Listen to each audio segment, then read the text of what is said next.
Par le nom d'Allah, le tout miséricordieux, le très miséricordieux, celui qui néglige la prière et comme l'incrédule, qui ne reconnaît pas qu'il y a un Dieu pour lequel nous devons prier, que nous devons louer et sanctifier, un Dieu que l'on adore, un Créateur qui donne et auquel on a inévitablement recours.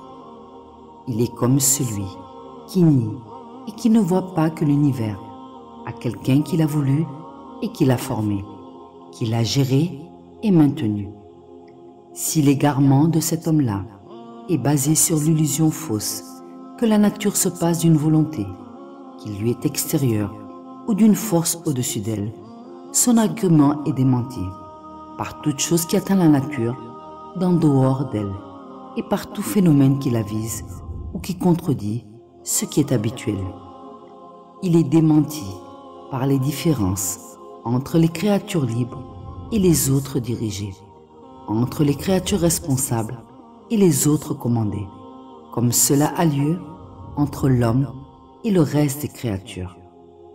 Car les particularités dont dispose l'être humain, ses caractéristiques et ses qualités sont de nature à le diriger vers Dieu et à le ramener sur le droit chemin.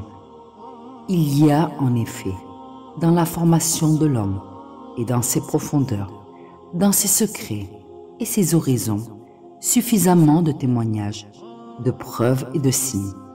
Et il y a des capacités qui le qualifient pour éclaircir toute ambiguïté chaque fois qu'il cherche à connaître Dieu. Dieu, en effet, lui a donné les moyens pour bien le connaître, pour l'adorer, pour s'en rapprocher et pour le louer et le sanctifier. Par le temps, l'homme est certes en perdition, sauf ceux qui croient et accomplissent les bonnes œuvres, s'enjoignent mutuellement la vérité et s'enjoignent mutuellement l'endurance.